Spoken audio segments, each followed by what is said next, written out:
usted levantar el silencio. No es verdad, no es verdad. He quitado la silla de Esteban y me la he puesto. O sea, que no es verdad. ¿Cómo que no? Me cago en la leche. A ver, No. vale, que está aquí. He quitado la silla por Esteban. No. Y hay aquí alguien con un abrigo que le dicen que no decía más lo mismo. Tú has tenido todos dos. Yo se le he quitado la silla. Menos. Pues aquí. Aquí, aguantando estado.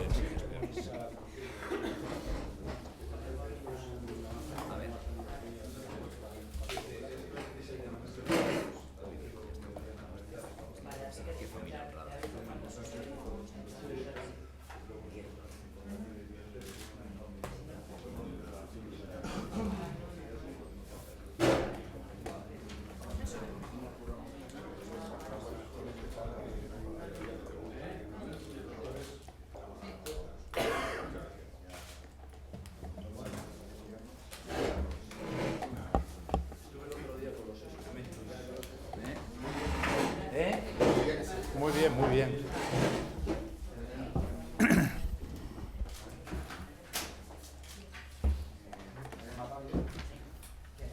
Bueno.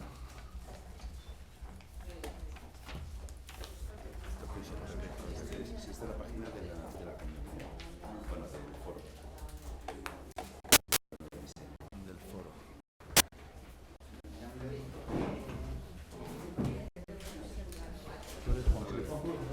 Sí, perfecto.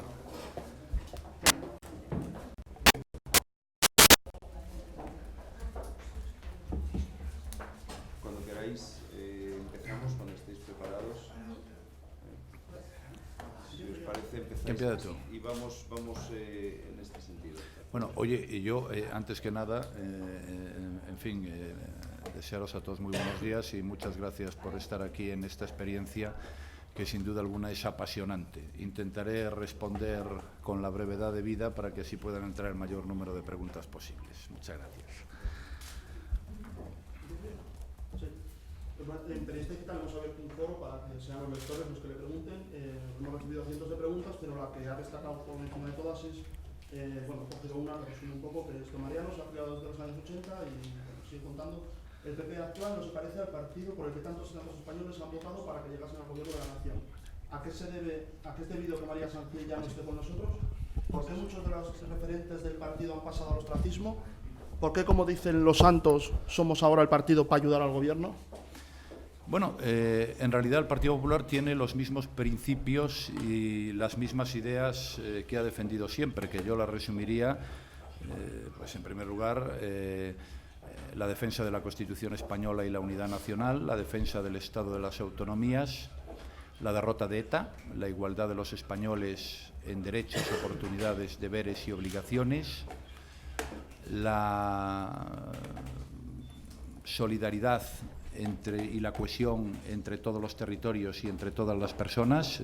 Creemos que el Estado debe ayudar a aquellas personas más débiles de la sociedad y, por supuesto, la libertad. Creemos que la libertad y la persona es el motor de progreso y esos son los principios inspiradores del Partido Popular, los que inspiran todas sus ideas. Lógicamente las personas pues van cambiando, pero nosotros siempre hemos sido partidarios de hacer un partido por vía de ampliación, no por vía de sustitución. Hay personas que dejan voluntariamente la política, hay personas que dejan voluntariamente la primera línea y por tanto eso es normal. Es decir, comparar el PSOE de Zapatero con el PSOE de Felipe González pues no tiene ya ningún sentido. Es decir, ya hay muchas de esas personas pues que han abandonado la vida política, pero, en fin, siguen siendo referentes de nuestro partido y en el Congreso de Valencia, pues nosotros, manteniendo los mismos principios, hemos dicho vamos a hacer un esfuerzo para abrirnos más a la sociedad y para estar más en contacto con ellos, ¿no? Bueno, a partir de ahí, pues las opiniones son libres. Gracias. A ver, hoy que es un día propicio para ello. Ahora que Obama y Sarkozy están en boca de todos, que parecen ser los líderes mundiales con más carisma y que ustedes mismos han adoptado algunas de sus ideas para el foro de este fin de semana, ¿a quién le gustaría de los dos parecerse más y qué cree que tiene en común con uno y con otro? ¿En común con? Con uno y con el otro. Bueno, yo con Obama no he tratado nunca personalmente, con Sarkozy muchas veces, siempre en las reuniones del Partido Popular Europeo, he estado en el Elíseo y he estado con él. Son dos grandes líderes, pero me gustaría añadir una persona más, es decir, la señora Merkel es una gobernante con una enorme capacidad, creo que está haciendo muy bien las cosas y Alemania pues está sorteando de una manera muy razonable la crisis económica por la que están pasando, es decir, de hecho ha aumentado el número de personas que trabajan en Alemania en el último año, ¿no? Obama es una gran esperanza para muchísima gente, también para los que no le han votado y también, y no solo en Estados Unidos, sino en todo el mundo, ¿no? Es también una incógnita, ¿no? Porque hasta el momento presente no ha gobernado. Lo que cabe desear es que las cosas le salgan muy bien. Obama ha aparecido como un soplo de aire fresco en la política norteamericana, pero lo importante es lo que pueda hacer a partir de ahora, ¿no? Obama ha manejado muy bien las nuevas tecnologías, Obama ha hecho un discurso muy atractivo, pero lo importante en un gobernante es cómo gobierna y cómo los ciudadanos pues ven eso y le repercute en su vida diaria. Insisto, una gran esperanza y mis mejores deseos de que las cosas le salgan lo mejor posible. Sarkozy es un líder político con una enorme fuerza, una gran energía, ha ganado las elecciones, ha hecho una buena presidencia europea, ha defendido con claridad aquello en lo que piensa, ha sido capaz de ampliar su partido, de hecho ha incorporado a su gobierno gente que no estaba en su fuerza política y es gente de la que hay que aprender, aunque las circunstancias y la situación pues no sea la misma en Francia y en Estados Unidos que en España, pero sin duda son dos personas, junto con la señora Merkel, de las que siempre hay que estar pendientes. Bueno, se han recibido muchísimas preguntas, pero digamos, agrupadas en temas. Algunas las han preguntado ya y, por lo tanto, no ha lugar, pero agrupadas un poco por grupos. Hay una que parece interesante y muy en la actualidad. Dice, en mi opinión, señor Rajoy, usted debería ordenar cuanto antes la apertura de una investigación interna para esclarecer lo ocurrido en torno a los supuestos seguimientos irregulares acaecidos alrededor de la presidenta de la Comunidad de Madrid. Y la pregunta es, ¿lo hará? Eso tanto la Comunidad de Madrid, vamos, sus representantes, los miembros del Partido Popular que allí están, tanto en público como a nosotros en privado, pues nos han dicho en fin, que ellos no se dedican a ninguna suerte de actividades como las que se recogen en un medio de comunicación, han desmentido la noticia y por tanto, pues, en fin, que ya hemos hablado con ellos como es natural. Si ellos desmienten la noticia y dicen que no es cierto, pues tampoco podemos dedicarnos a investigar todo lo que se publica en todas partes, es decir, y por tanto, pues yo me tengo que fiar de lo que han dicho nuestros representantes en la Comunidad de Madrid y me fío. El Confidencial Digital han llegado muchas preguntas y en nombre de la dirección queremos agradecerle esta disponibilidad. Y una de ellas es la siguiente, la hace Marga Sánchez. ¿Perdió algún dinero usted en el fondo de Bernard Madoff? ¿Está pagando una hipoteca? ¿Siente la crisis en su vida doméstica? ¿Cómo? No he perdido ningún dinero porque no tenía ningún dinero ahí. Ya he pagado mi hipoteca, yo he tenido hipotecas a cantidades más altas cuando los tipos de interés eran mucho más altos que los que son en este momento, y yo soy una persona que tengo en este momento un trabajo y un sueldo fijo, en fin, lo cual me gustaría que lo tuvieran todos los ciudadanos españoles, pero es evidente que esta crisis empobrece a todos, empobrece a los que tengan el más mínimo patrimonio, ya sea en el banco, empobrece al que tenga una casa que ahora vale menos y, lógicamente, pues lo más preocupante de esta crisis son las personas que han perdido su puesto de trabajo o que pueden perderlo en el futuro. Es decir, hoy el tener un trabajo en la situación en la que estamos en este momento es un auténtico privilegio, ¿no? Insisto, yo en este momento tengo un trabajo. De La Nación le preguntan ¿qué opina sobre el gran poder que están adquiriendo los grupos políticos separatistas en regiones como Cataluña, País Vasco, En Camino en Galicia, gracias a los gobiernos que han pactado con ellos, como el Partido Popular y el Partido Socialista. ¿Qué piensa hacer usted al respecto y qué opina sobre la imposición de no hablar castellano en esas zonas, so pena de penalizaciones de todo tipo, y qué piensa de la independencia de ciertas zonas en la actual España? Vamos a ver, primero mi posición en este tema es inequívoca, la he defendido toda mi vida y la defenderé toda mi vida. Es decir, yo creo en la nación española, que es la nación más vieja de Europa, tiene más de 500 años de historia y que no solo es historia, es un proyecto de vida en común. Por tanto, mi posición en este sentido es inequívoca y no creo que haya que dedicarle ni un solo segundo más a este tema. En cuanto al poder de los partidos nacionalistas, en las últimas elecciones han tenido menos apoyo que en las elecciones anteriores, me refiero a las últimas elecciones generales, ¿no? A mí lo que más me preocupa no es que haya partidos que defiendan estas posiciones, que pueden hacerlo siempre que lo hagan por los medios establecidos en la ley. Lo que me preocupa es la deriva del Partido Socialista en los últimos años. Es decir, el Partido Socialista en Galicia está en coalición con el Bloque Nacionalista Gallego, cuando al Partido Popular le faltaba un escaño para tener la mayoría absoluta. Su único objetivo en Galicia es mantener la coalición con el Bloque Nacionalista Gallego. En Cataluña, el Partido Socialista está gobernando con Esquerra Republicana de Cataluña, y en ambos sitios la sensación que se transmite es que el Partido Socialista ha asumido los postulados de los partidos nacionalistas. Lo mismo ocurre ahora en el País Vasco. Yo siempre he dicho y reitero ahora que nuestra posición no tiene nada que ver con el Partido Socialista. El modelo socialista en el País Vasco es el mismo que tienen en Cataluña y el mismo que tienen en Galicia. En Galicia podían perfectamente presentarse en coalición a las elecciones en lugar de presentarse por separado, porque llevan 4 años diciendo lo mismo, haciendo lo mismo, gobernando juntos y en absolutamente todas las instituciones. En cuanto al tema del castellano, mi posición también es inequívoca. Es decir, yo estoy absolutamente a favor de que los padres puedan elegir la educación que quieren para sus hijos. Nada hay más importante en la vida de una persona que sus hijos, nada.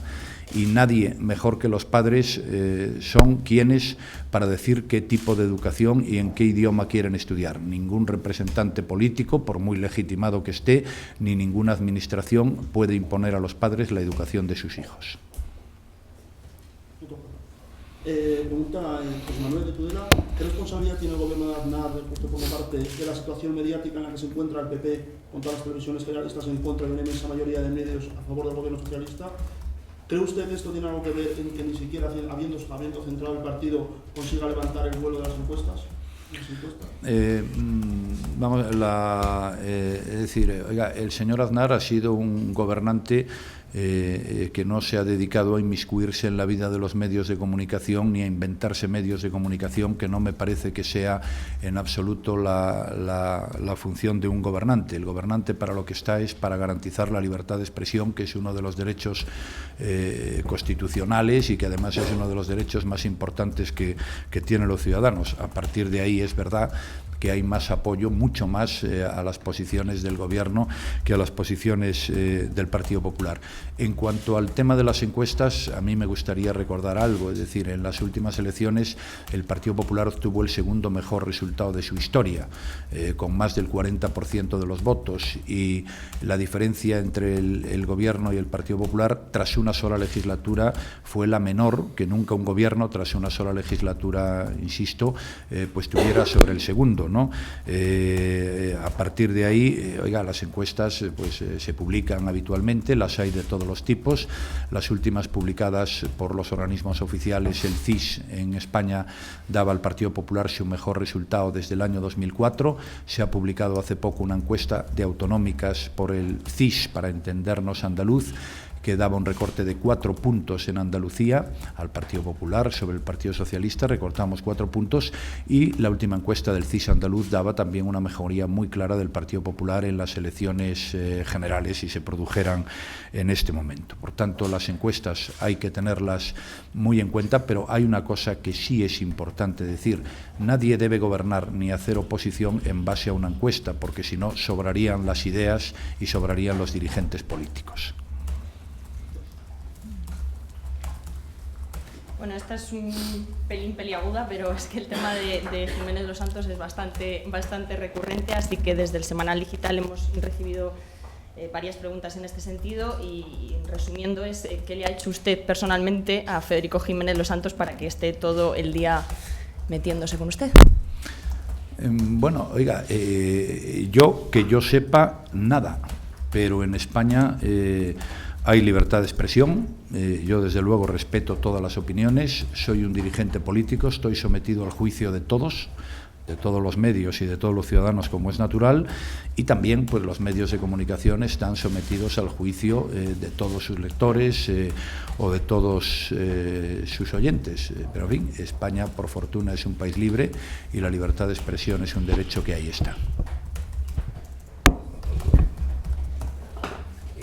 Yo sin tratar de ahondar en esta pregunta, pero yo le iba a preguntar si tenía usted la sensación de que había medios de comunicación empeñados en tirar su figura abajo, pero la pregunta que le hago pues es evidente, se cae por su peso, pero ¿por qué? O sea, ¿cuál es la razón que se oculta, en su opinión, tras la persistente, constante y reiterada campaña que siguen contra usted, El Mundo y en concreto una parte de la COPE?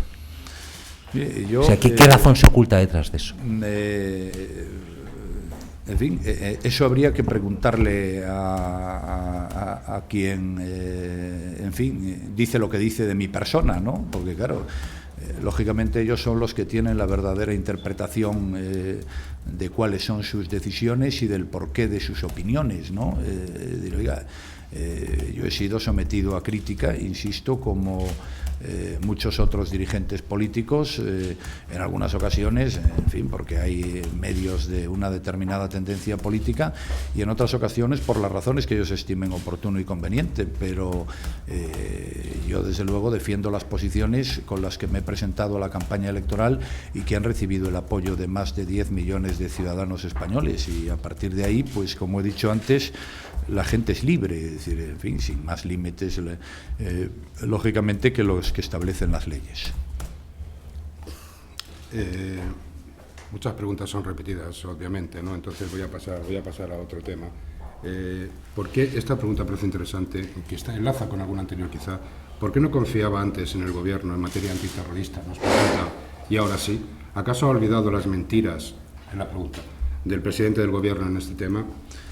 Sí, yo en la última legislatura hice una oposición muy dura al Gobierno en materia de política antiterrorista, muy dura, tanto en el Parlamento como en el ejercicio del derecho de manifestación que nos reconoce la Constitución. Y yo fundamentalmente la hice porque se había incumplido el pacto antiterrorista y se habían liquidado los principios que lo fundamentaban, que habían sido muy útiles para la lucha contra ETA y que habían dejado a ETA en la posición de debilidad mayor de su historia, ¿no? En concreto había dos asuntos fundamentales. El primero, yo entendía y sigo entendiendo que la negociación política con los terroristas es un error y que es absolutamente inadmisible, y en segundo lugar yo entendía que la ley había que cumplirla y que había que incluso que mejorarla para ser más eficaz, y el Gobierno incumplió una ley que era probablemente el instrumento más útil, y se lo dice alguien que ha sido ministro del Interior, el instrumento más útil en la lucha contra el terrorismo era la ley de partidos. El Gobierno dejó que PCTV y ANV, que eran dos franquicias de ETA, se presentaron a las elecciones. Por eso me opuse. Después de la última convocatoria electoral, el Gobierno afirmó categóricamente su negativa a la negociación con ETA y el Gobierno propició que los tribunales declararan lo que ya sabíamos, que PCTV y ANV eran ilegal. Ese es un cambio sustancial. Si yo llevaba pidiendo ese cambio durante 4 años, sería absurdo que después de que se produjera el cambio yo dijera que no iba a apoyar al Gobierno si seguía manteniendo esa dirección. Es verdad que he tenido algunas discrepancias, como el que no instaran la disolución de los ayuntamientos donde todavía quedaba ANV, y ahora pues se va a producir un acontecimiento que va a ser muy importante y es un termómetro de la verdadera voluntad del Gobierno en la lucha contra el terrorismo. ETA va a presentar listas llamadas blancas, que en realidad son negras, porque todo lo de ETA es negro a las elecciones, y yo espero y deseo y exhorto al Gobierno a que lo impida. Insisto, va a ser una prueba muy importante de la verdadera voluntad del Gobierno en lo que es su política antiterrorista. Pero, a modo de resumen, es decir, si uno critica una posición, es decir, y si esa posición al final es aceptada, pues lógicamente no puede seguir manteniendo la crítica, ¿no? Es evidente que el Gobierno puede pensar de forma distinta cómo actúa, y es evidente que el Gobierno puede volver a la política antiterrorista, en mi opinión, nefasta de los últimos 4 años. Si así lo hace, yo lo denunciaré porque es mi obligación y porque creo que es una mala receta para derrotar al terrorismo. Vanessa Rodríguez le pregunta a través del Confidencial Digital si Patxi López le ofrece a Antonio Basagoiti un gobierno conjunto en el País Vasco, ¿le dará su visto bueno? ¿Qué ventajas e inconvenientes ve en esta posibilidad? Mire, el problema de todo este tema, eso es una hipótesis. Que yo no tengo nada claro que se vaya a producir, y así lo ha dicho en diferentes ocasiones el Partido Socialista. Es decir, el Partido Socialista ha acreditado que quiere gobernar con los nacionalistas. Lo hace en Cataluña, lo hace en Galicia, pero claro, lo más grave es que lo hace en muchas instituciones del País Vasco.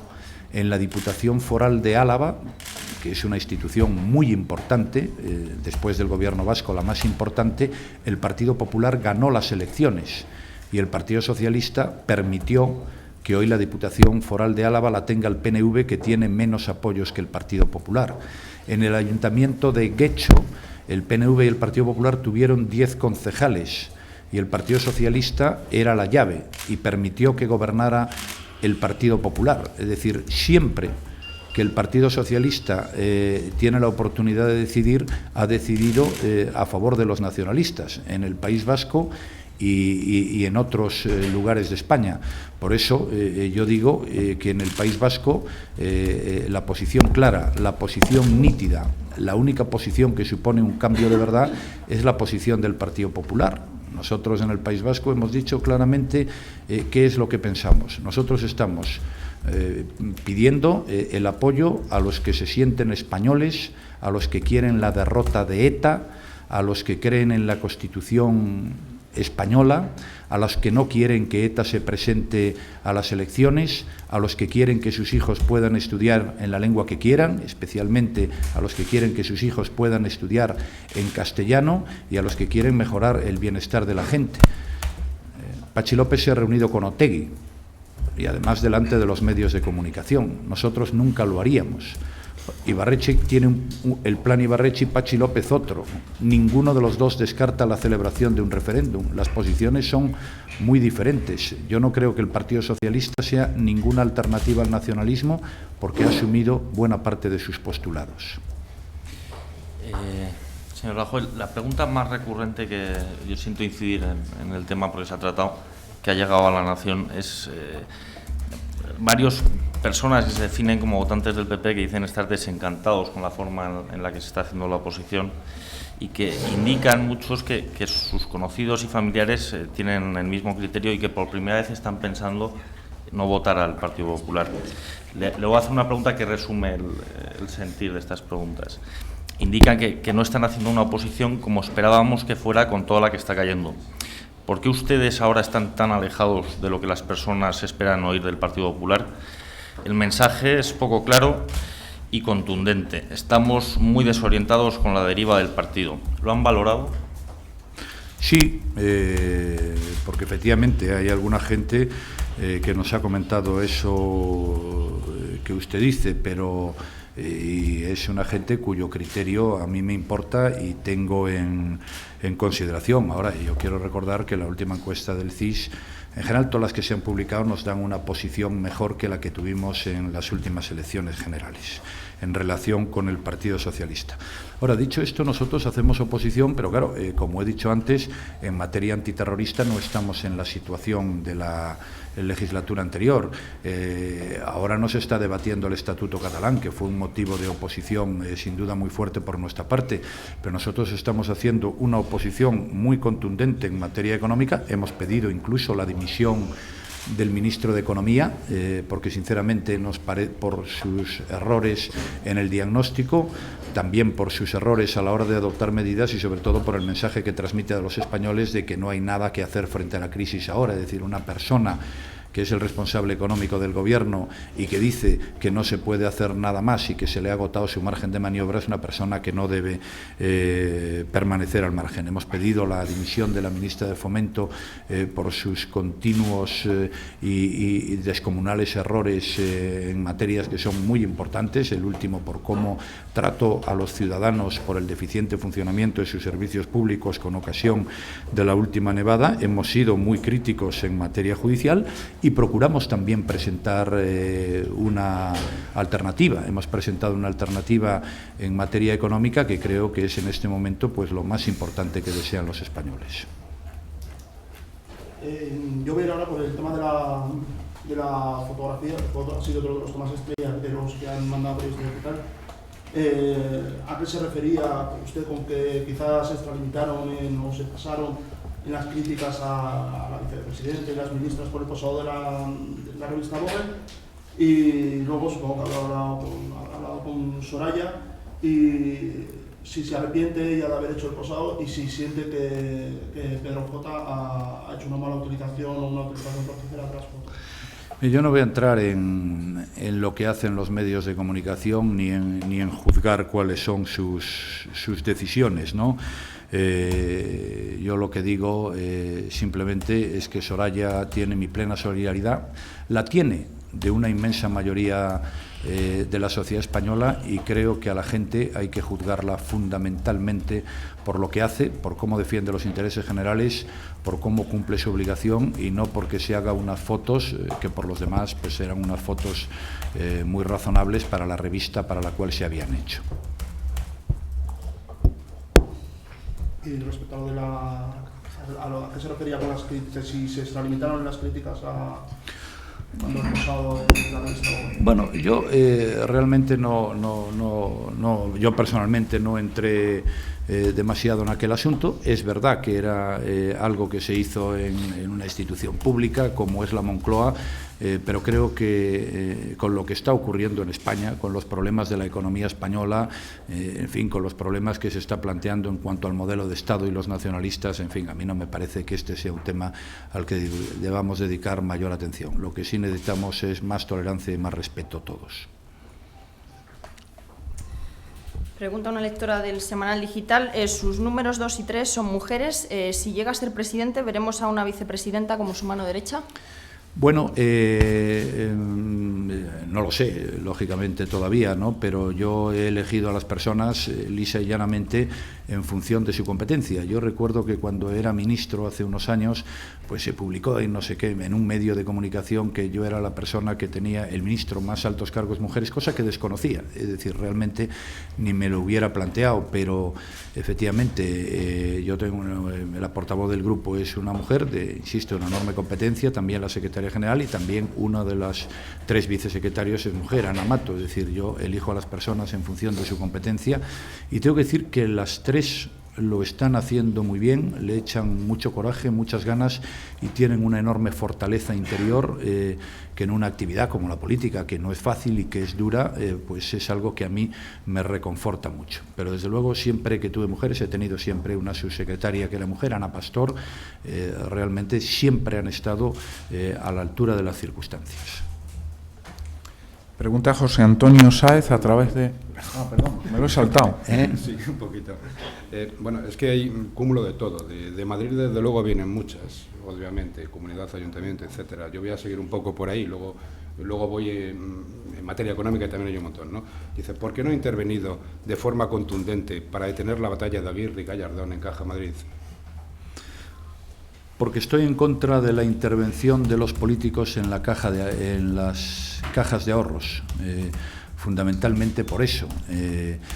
Y ahora pues haré una propuesta en la línea que ha planteado el Fondo Monetario Internacional y en la línea que ha planteado la OCDE. Cuanto más alejado esté la política de las cajas de ahorros, mejor. Y sobre todo en una situación como esta de crisis económica, que ya bastantes incertidumbres hay para que se produzcan situaciones como la que estamos viviendo en Caja Madrid.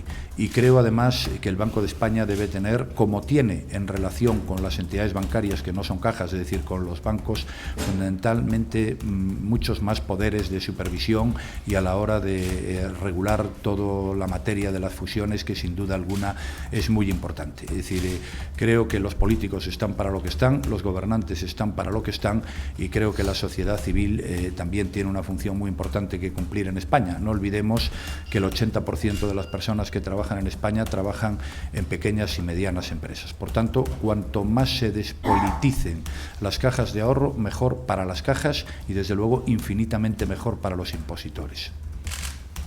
Como le decía, pregunta José Antonio Sáez a través del Confidencial Digital: ¿estaría de acuerdo en modificar la ley electoral y establecer listas abiertas para que los diputados y senadores representen a los ciudadanos de su circunscripción y no a los respectivos partidos?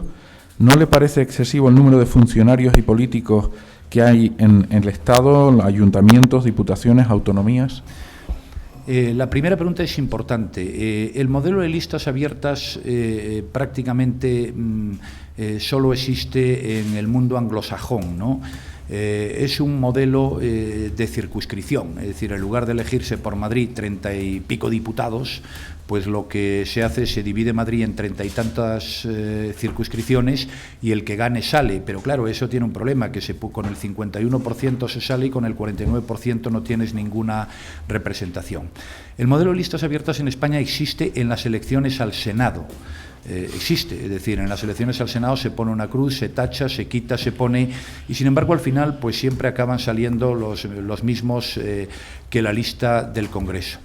En cualquier caso, es un tema que sin duda alguna se puede revisar, sobre el que se puede hablar, pero yo creo que es muy importante que las listas electorales, la ley electoral sea una ley aprobada por todos los partidos, es decir, forma parte de las reglas de juego. Sería tremendo que simplemente por mayoría eso se hiciera. Ahora, sí que hay una modificación que yo veo clara, que es que el alcalde sea la persona de la lista más votada.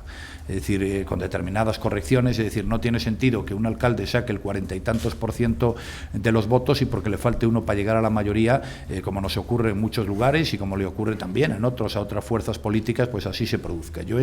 Esa es la modificación que tengo más clara en este momento de la ley electoral. Alcalde, el de la lista más votada. En relación con la segunda pregunta, yo creo que tiene razón. Es decir, una de las propuestas claves en materia económica que llevamos nosotros es la austeridad. Es decir, en un momento como el que vivimos, donde en España todas las pequeñas y medianas empresas y las familias están reduciendo sus gastos y haciendo sus previsiones, es ridículo que la Administración lo que haga es incrementar de una manera brutal sus gastos. Sin duda alguna, yo creo que en España hay demasiada Administración, demasiados asesores, demasiados puestos de libre disposición.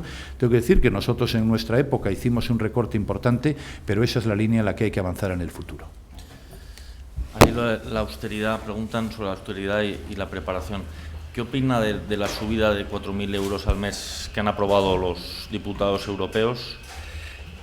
¿Sabe inglés? ¿Por qué para acceder a un puesto de responsabilidad en una empresa se necesitan una serie de aptitudes y para ocupar un escaño en el Congreso o una cartera ministerial parece que todo vale? Vamos a ver, en relación a la primera pregunta, desconozco exactamente el tema de la subida del sueldo de los diputados. Hasta ahora, lo que sí puedo apuntarle, pero ya le digo que no tengo todos los datos sobre este asunto, hasta ahora el modelo del Parlamento Europeo era que los diputados cobraban el sueldo del Parlamento Nacional y aparte una serie de asignaciones por dietas, asistencias, etcétera.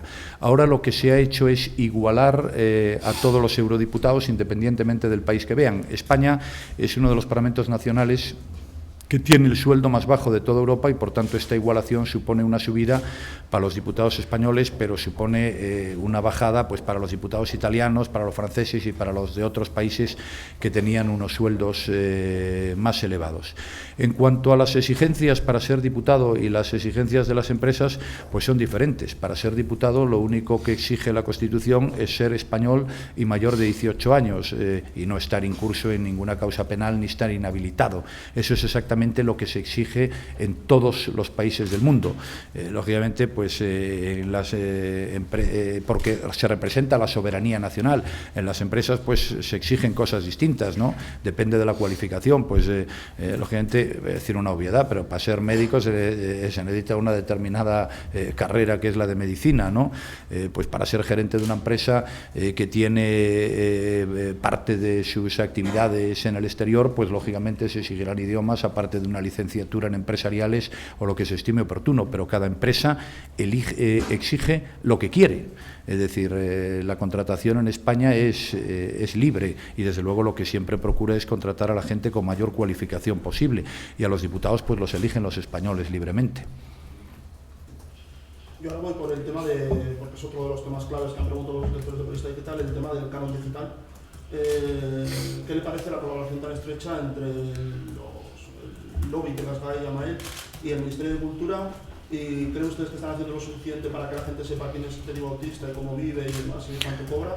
Y luego también le reprocha que hicieron una campaña muy fuerte antes de las elecciones contra el canon digital, pero que ahora parece que están bastante muertos en ese tema. Pues no, es decir, y de hecho volveremos a insistir en este asunto que iba en nuestro programa electoral. Es decir, yo estoy en contra del canon digital, estoy a favor de la defensa de la propiedad intelectual y creo que la SGAE debería ser mucho más transparente que lo que es en este momento. E insisto, volveremos, ahora tenemos un foro este fin de semana, donde uno de los temas importantes que vamos a tratar, hay una quedada, uno de los temas más importantes que vamos a tratar es el tema del canon digital. Al Semanal Digital han llegado varias preguntas sobre precisamente el foro de este fin de semana y el intento que están haciendo por acercarse más a las nuevas tecnologías. Y le pregunta al lector: enhorabuena por su apuesta por las nuevas tecnologías. Ya iba siendo hora de que el PP se diera cuenta del potencial de Internet. Una pregunta indiscreta: ¿navega usted por la red, envía correos y demás? ¿Qué suele consultar en Internet? Pues yo, la verdad es que tengo un curioso modelo de vida que me permite dedicar poco tiempo a navegar por Internet, pero sí tengo que decir que leo todos los periódicos, en fin, todos los que puedo, lógicamente, por Internet. Tengo periódicos de papel, tengo Internet, hay muchos medios de comunicación, pero sí que me leo todos los periódicos, y ahora con el iPhone, que por cierto, pues tengo aquí, como viajo mucho, pues estoy perfectamente informado y efectivamente recibo correos y en la medida que puedo contesto.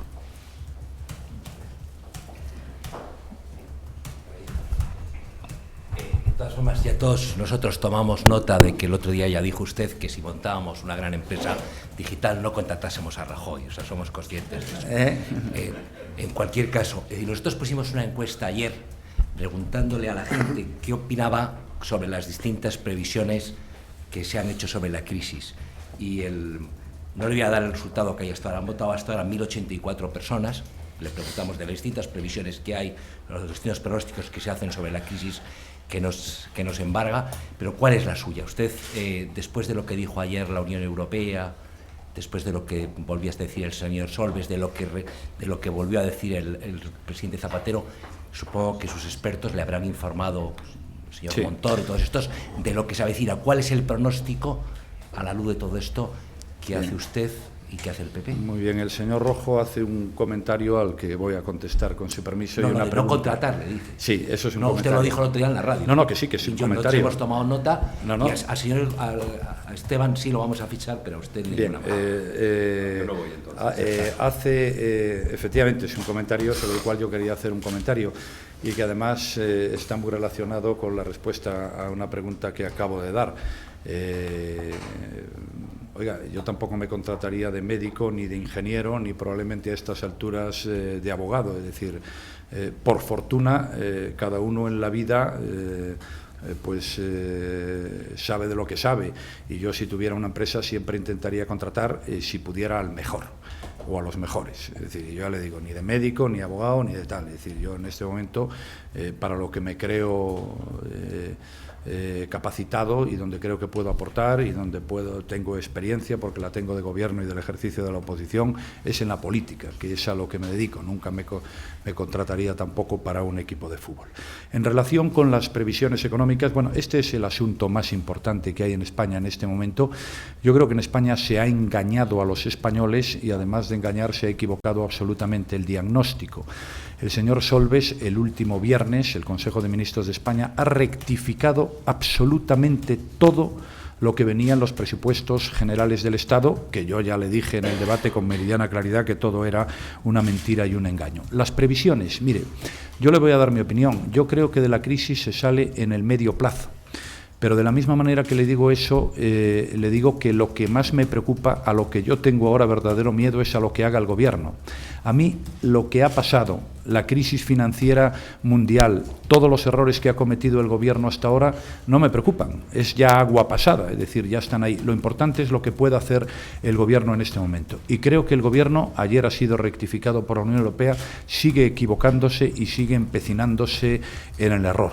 Yo creo que en este momento, con un Gobierno serio, las cosas podrían funcionar mucho mejor. Y la base es muy clara. Primero, hacer un diagnóstico realista y decirle a los españoles la verdad. Segundo, austeridad. En lugar de gastar a troche y moche y a manos llenas, lo que hay que hacer es ser austero y controlar el gasto.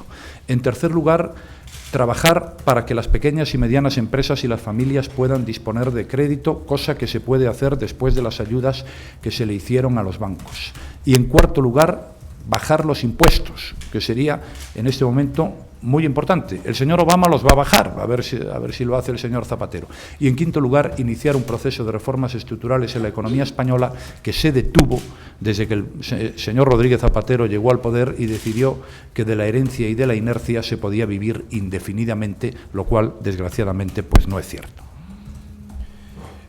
Economía, desde luego, centra paro, economía, desempleo, todo esto centra un montón de preguntas. Yo quizá le voy a resumir en una, varias de ellas en una, ¿no? Señor Rajoy, decía alguien, ¿no cree usted que al paso que vamos, ya empezó ayer en Zaragoza, imagino que se refería al otro día, con una fuerte manifestación apoyada por UGT y comisiones obreras, romperemos en una huelga general? ¿Cree usted que ZP aguantará la legislatura completa? La situación es muy preocupante y piden oposición. En definitiva, muchos piden oposición muy fuerte, ¿no? ¿Cómo ve usted todo esto? ¿Cómo lo valora? Bien, vamos a ver. Huelga general.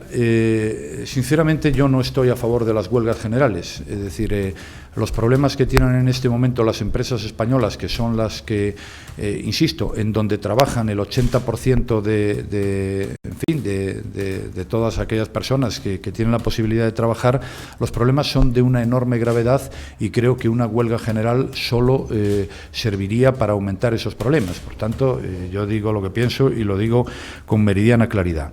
Si aguantará Rodríguez Zapatero la legislatura completa, yo no lo sé. Yo lo que sí tengo la total y absoluta certeza, como he dicho antes, es que están haciendo las cosas rematadamente mal y que el señor Solbes está en este momento incapacitado para dirigir la política económica española y por tanto es una persona que debería ser cesado. Yo ya no pido la dimisión de Solbes, pido el cese de Solbes por parte del presidente del Gobierno, que es quien tiene la responsabilidad de hacerlo. Nuestra oposición en materia económica ha sido clara, ha sido contundente. Hemos denunciado los errores del Gobierno. Primero, el engaño, que ya es de por sí enormemente grave. En segundo lugar, el engaño, primero sobre la existencia de la crisis. En segundo lugar, el engaño sobre el origen. La crisis no es solo crisis internacional, es sobre todo una crisis española, de la economía real española, y se ha intentado engañar a los españoles diciendo que esto venía de todas partes. Y, en tercer lugar, el engaño sobre la preparación de la economía española. Se nos dijo hasta la saciedad que éramos los más preparados del mundo para salir de esta crisis económica. Y se nos dice eso y vemos que en Alemania el paro ha descendido en el último año, mientras que en España casi se ha duplicado. 1 millón de personas han perdido su puesto de trabajo. Y vemos como el señor Almunia dice ayer, que es el comisario europeo de Economía y que además es conocido dirigente del Partido Socialista, que España es el país en el que más tarde se va a producir la recuperación por su elevado endeudamiento y por sus problemas de competitividad. Es decir, que hemos hecho una oposición muy clara, muy contundente. Yo la hice antes de la campaña electoral y he vuelto a hacerla siempre que he tenido oportunidad, tanto en el Parlamento como fuera de ello. Por tanto, hay oposición y sobre todo hay alternativa.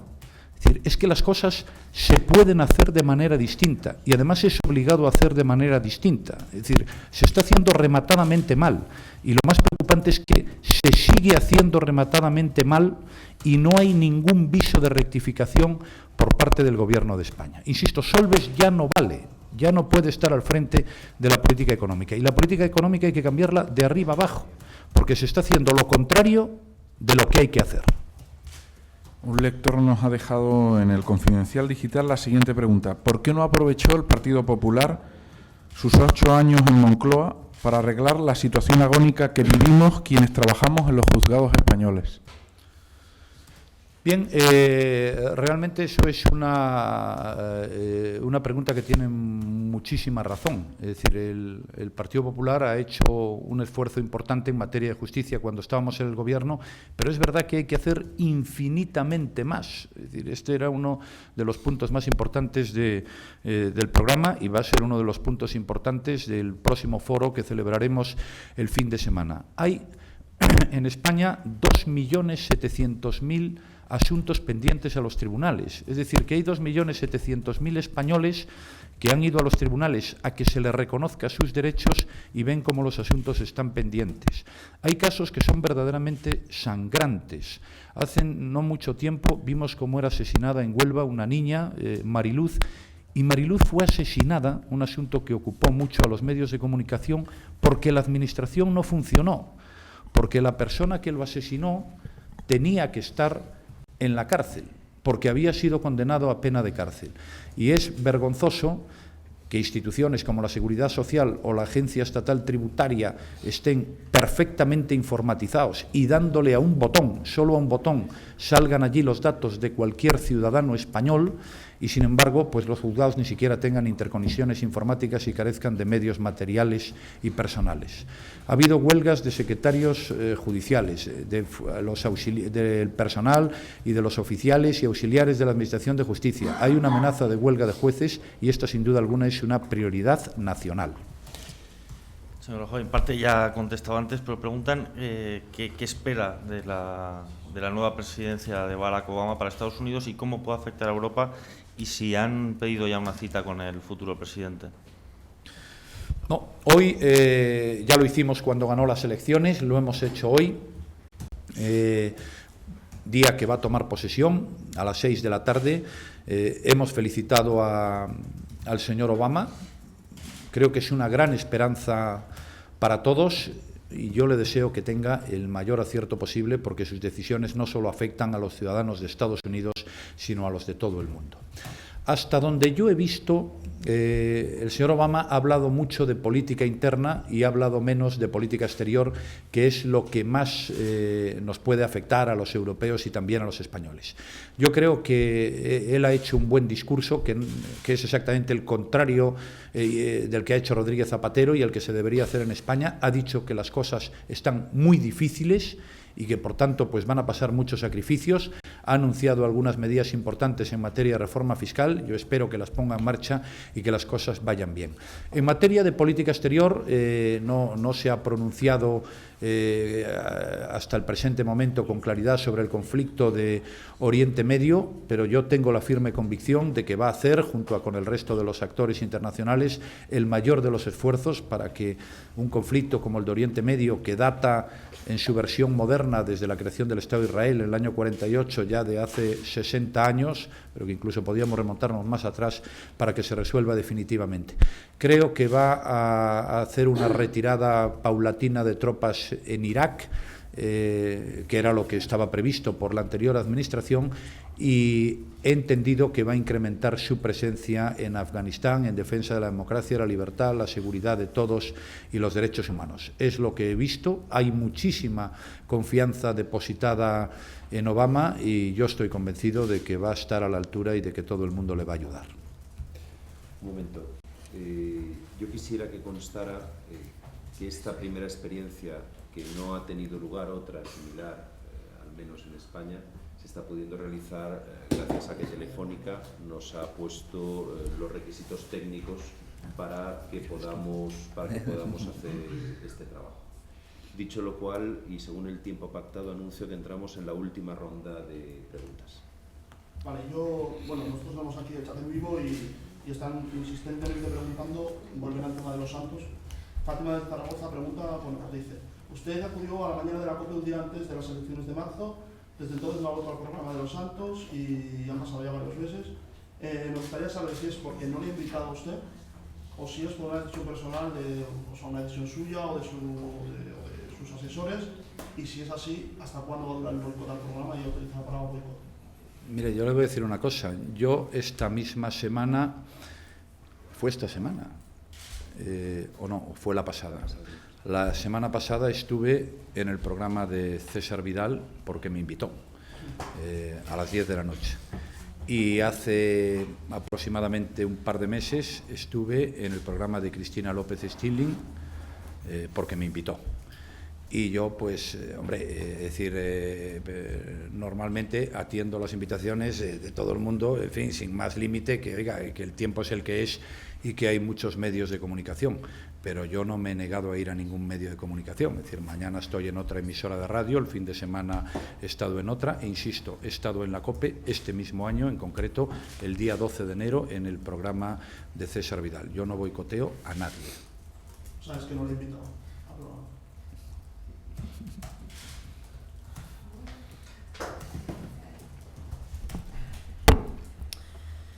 A ver, pregunta desde el Semanal Digital. Hace unos días dijo que no dejaría la presidencia de su partido aunque el PP pierda las elecciones europeas. ¿Hay alguna circunstancia que le haría abandonar antes del próximo Congreso Nacional? No, yo he sido elegido por 3 años y a mí me gusta cumplir mis compromisos. Yo no me debo solo a mis decisiones personales, ni a mis intenciones, ni a mi comodidad u otras circunstancias. Yo me debo a mucha gente, es decir, me debo a la gente que me ha dado su apoyo, a la gente que me ha elegido, que lo ha hecho para un periodo de 3 años, y a los españoles que han apoyado la candidatura que yo encabezaba, que me dicen que cumpla mi obligación, que es de hacer oposición. Bueno, me he agrupado un par de preguntas porque es que hay muchas y de muchos temas. La preguntan hasta por el Tajo Segura y, en fin, unas cosas de cada uno de su lado. Pero yo le voy a algo de elecciones, vamos a agruparla quizá en 2, porque me parece interesante lo que dicen estas 2 personas. Dice, si las elecciones en Galicia, le preguntan si las elecciones en Galicia las van a ganar los inmigrantes. Y pregunta, ¿qué significa eso de conceder la nacionalidad española a todos los hijos y nietos de inmigrantes en y tras la guerra civil? Y otra segunda pregunta, ¿se va a poner las pilas el PP para hacer una buena oposición que no se la pise Rosa Díez? Yo creo que estas 2 recogen un poco el espíritu de un montón de preguntas más, vaya, al respecto. Vamos a ver, yo no soy quien para juzgar la oposición que hacen los demás, pero quien hace oposición en España, quien es la oposición y quien es la alternativa, es evidentemente el Partido Popular. Es decir, yo con Rosa Díez coincido en 2 cosas: la defensa de España y la derrota del terrorismo, la política antiterrorista. A partir de ahí, pues Rosa Díez preside un partido de izquierdas con unos planteamientos que no tienen absolutamente nada que ver con lo que piensa el Partido Popular. Es decir, son planteamientos propios del Partido Socialista y de la izquierda, ¿no? En relación con el asunto del voto de los españoles que viven fuera de España, yo tengo que decir que a mí me parece bochornoso que esas personas no puedan votar en urna. Hace poco se celebraron elecciones, yo creo que fue en Perú, y yo vi cómo los peruanos votaban en la embajada española, y por tanto me parece absolutamente lamentable que eso no se pueda hacer. Y me parece lamentable que en Buenos Aires, que es donde hay más gallegos fuera, lógicamente, de España, el embajador sea un diplomático, sea un exdiputado del PSOE, el agregado laboral sea otro exdiputado del PSOE, y que se haya nombrado en su día otro exdiputado del PSOE para relaciones con las comunidades en el extranjero. Es decir, son temas que son, desde el punto de vista democrático, manifiestamente mejorables, enormemente lamentables, y la exigencia de que el voto se pueda celebrar en urna, pues es evidente que la vamos a mantener siempre, por una cuestión de higiene democrática. En relación con el segundo asunto, me parece que intolerable que se haga una discriminación entre los nietos de personas exiliadas de la guerra civil y el resto de los ciudadanos. Es decir, creo que absolutamente todos son de igual condición y, por tanto, no puedo entender que se haga esa discriminación. Al Confidencial Digital siguen de cerca las noticias que publicamos 3 colectivos importantes: Ejército, Policía y Guardia Civil. Los 3 han mandado bastantes preguntas. Yo, por resumir, pues preguntarle, los suboficiales del Ejército no están muy contentos con el PP, con la oposición que ha hecho a la ley de carrera militar. Si tiene algo que decir a eso.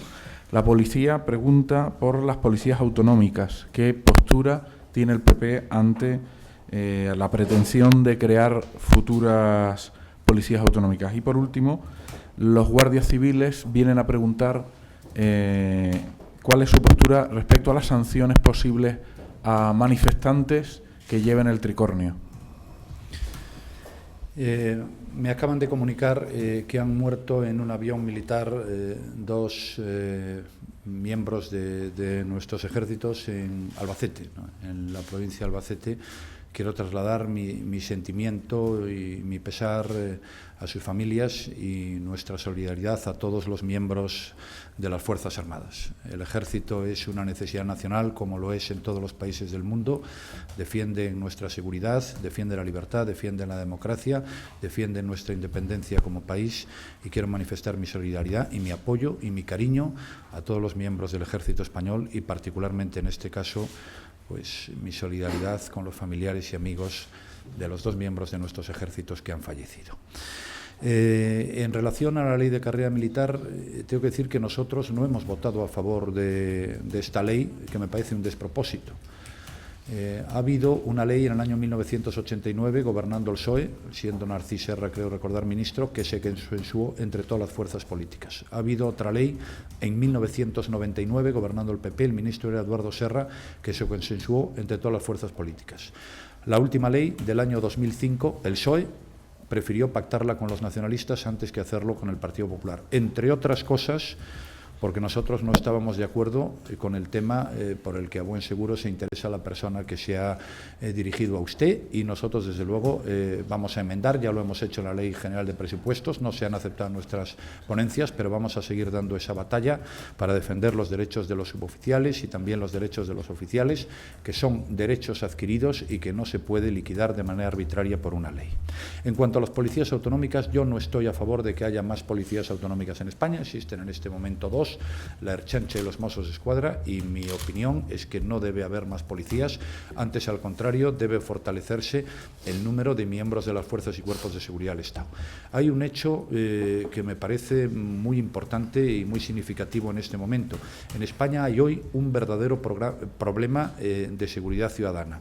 Hemos visto lo que ha pasado, sobre todo en algunas discotecas, los problemas de los porteros, la inseguridad que se transmite para los chicos y para los jóvenes que allí van, que tienen derecho a divertirse, pero tienen derecho también a estar seguros. Por tanto, hay que hacer un esfuerzo de incremento de las plantillas, hay que reforzar, y yo desde luego soy partidario de que se equipare los sueldos de los policías y las guardias civiles, sobre todo en un momento en que el Gobierno está haciendo un gasto verdaderamente brutal, pero verdaderamente brutal, con cantidades, como hemos visto, de 11.000 millones de euros, casi 2 billones de las antiguas pesetas hace poco tiempo, ahora con el modelo de financiación autonómica, y en su momento con aquel regalo de los 400 euros que no sirvió para nada y costó 6.000 millones de euros. Creo que hay prioridades muchas más importantes, y una de ellas es esta a la que usted acaba de hacer referencia. Por tanto, insisto, estoy en contra de las policías autonómicas.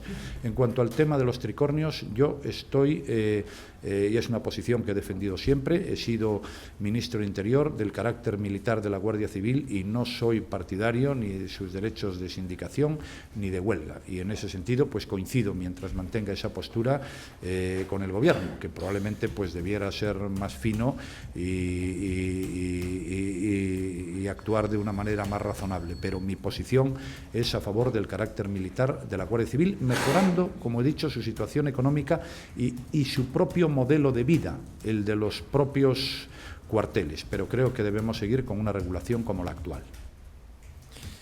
Sí, otras de las preguntas que también han sido recurrentes en La Nación.es sobre asuntos morales, las agrupo. ¿Qué opina sobre la nueva ley sobre el aborto que se dispone a promulgar el Partido Socialista?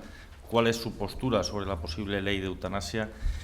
Y si llega a gobernar, defenderá y apoyará sin complejos la cultura y los valores de la sociedad occidental y los valores cristianos frente al relativismo moral y la confusión cultural que promueve Zapatero. Yo los valores de la sociedad occidental los he defendido siempre y los seguiré defendiendo siempre. Creo además, es decir, estoy, como es natural, absolutamente a favor del respeto a todas las creencias de cualquier persona, pero creo que nuestros orígenes, y está reconocido en la propia Constitución, son unos orígenes cristianos. En la propia Constitución cita la Iglesia Católica. Mi posición sobre el aborto y la eutanasia es la que figuraba en el programa electoral. Creo que no hay que hacer ninguna modificación de ninguna de las dos leyes. Tengo que decir que el PSOE tampoco planteaba la modificación de la ley del aborto, y hay además en España una sentencia del Tribunal Constitucional muy clara que excluye la ley de plazos, que no sé si se planteará o no por anticonstitucional. Este es un tema que es un verdadero drama. El aborto para una mujer, sea voluntario o involuntario, es un verdadero drama.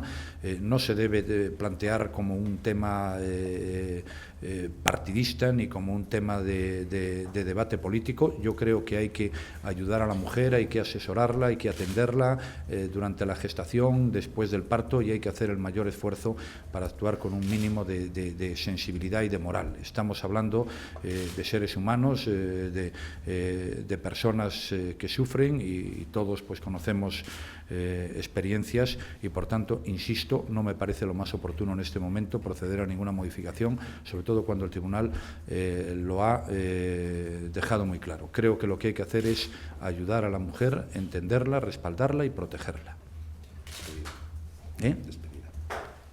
Muy bien, pues muchísimas gracias. Se me ha pasado el tiempo muy rápido. Creo que todo ha sido muy intenso. Ha habido muchas preguntas de todo tipo, ninguna fácil, pero en fin, para eso estamos. Os lo agradezco muchísimo y ojalá podamos repetirlo y no muy tarde. Gracias y buenos días.